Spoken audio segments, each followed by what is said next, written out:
It's such a pleasure.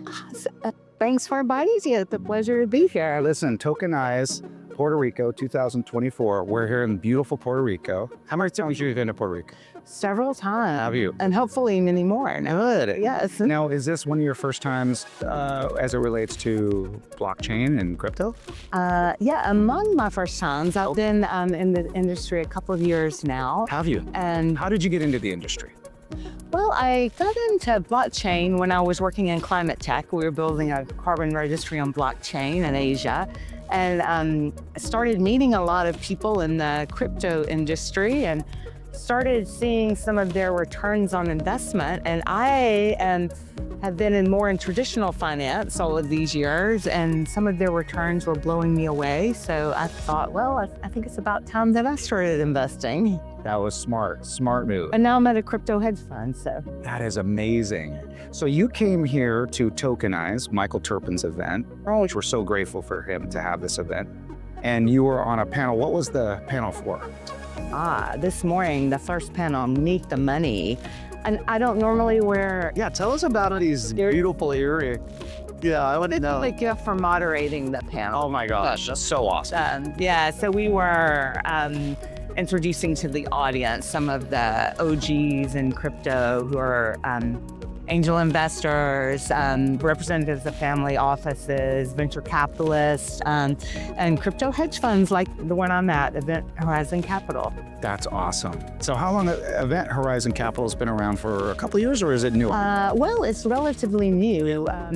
It had a friends and family round with amazing returns and really grew out of a deep research company, which gives me a lot of confidence in their decisions on investment because they really look at the companies really closely. Yes. And personally, I'm suspicious of everyone in crypto. Maybe it's a lawyer and be coming out.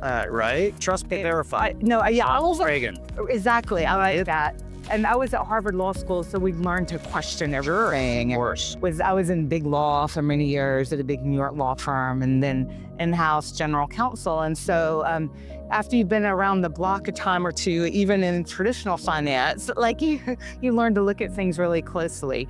So that gave me a lot of comfort that we have the investment team and they're looking around the clock because, as you know, it's 24/7 for crypto, and we busy people of the world don't have time to follow things 24/7. That's right. And even if we did, I'm not confident that I could always spot the bad actors. I'm with you 100%. And especially in our community, there's a huge difference between intelligence and wisdom. We see a lot of smart people wanting to start business with no business acumen or maybe financial backing or an understanding of finance. But then you have the wise. And typically the wise people are the ones who have gone through all of these things and they've touched it and they've got burnt or they've gotten hurt. And very rarely, I tell you what, I'm so glad I didn't succeed in my very first business. It would have been horrible. It's like going to Vegas and pulling the slot and winning the first time and expecting every time that you're going to win, right? Right. Sometimes that's a blessing in disguise. And yes, I know a lot of smart people who lost a lot of money. For example, in FTX. Yes. That Event Horizon Capital said, no, stay away. No, very early on they said that. A very smart personal friend of mine lost $40 million. Oh my word. And some people jump out of roofs off of that stuff like that and it ruins people's lives. Oh, it definitely does. And a lot of people don't actually do their homework. They're just like, oh, well, so-and-so invested, so I will too. But that's why I like Event Horizon Capital and Crypto EQ because they do the homework. Yeah. I like having my portfolio professionally managed. Well, I've heard good things from Sheldon, but yeah. That's another story. We love Sheldon. So we only have a few minutes left, and I want to switch gears because there's three sides to every coin, right? There's the heads, the tails, and then the little ridge right there. So on the other side of the coin, you have the humanity of the community. And we talked a little bit about that on stage and whatnot, and we did talk about this wisdom, but everybody's watching everybody. You do something not kind or not straight or not right in this community, and people remember. They remember the rug pulls, they remember the businesses that, not because something accidentally happened, but because you did something on purpose. And so to you, I'd like to know, how important is it to know the people that you work with and to have a community of people that you can rely on? How important is that to you? I think that's extremely important. And I think we need more kindness in the world. You had mentioned that on stage, and I love that. Right. Yeah. And we need integrity. And I think we talked about what the investors look at when they're putting money into companies, and the team is of utmost importance. And having the right team members who you know that you can trust and who have the work ethic, it goes a long way.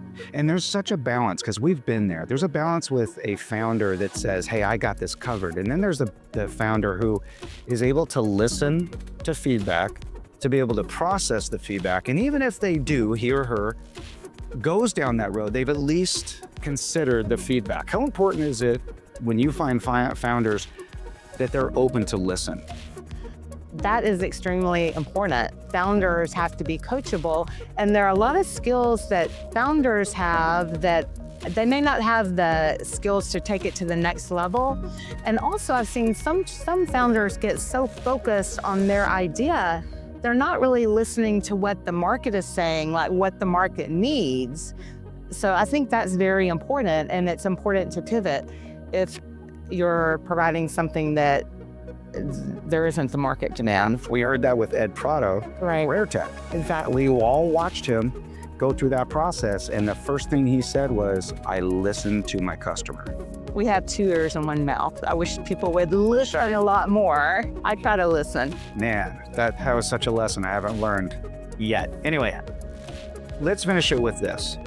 We've got an audience that's watching, and you've been there and done that, and you've seen some things. What kind of advice would you give to those founders that are out there, who have still been out there grinding, and now we're in a bull market, or the ones that are brand new coming into this market? What kind of advice could you give to them as somebody who's been there and done that, like a big sister? Right. Well, I think it's a mistake to think that you can do it all, and that it is very important to partner. And I've seen founders not get to the level that they could have because they want to own it all. And it's better to have a small piece of a bigger pie than the whole pie of nothing. Yeah. Because, most startups don't actually make it. And part of the reason is, I think, founders trying to do it all instead of form the partnerships. And I agree 100%. I know so many investors, they will never invest in a one-person founding group. And the main reason they don't do this is because they don't get to see how they get along with other people. See, I never had a problem having a conflict with my partners as long as we could resolve the conflict. Every single time we resolve the conflict, I'm like, you're my favorite partner. And that's why I think investors, and I don't know about you, but that's why I invest in people who have a team, because I want to know they get along with somebody. Because if they can't get along with them, they're sure as heck not going to get along with me. Exactly. And, I love seeing more women founders Me too. come into the whole Amen system. Yeah, I think women by and large are good at listening and working together and more empathetic. Yeah. Well, in this industry, it's feminine energy. Blockchain is feminine energy, and you look statistically, it has a higher arc of women in business than most industries. Unless it's like medical biotech kind of thing like that.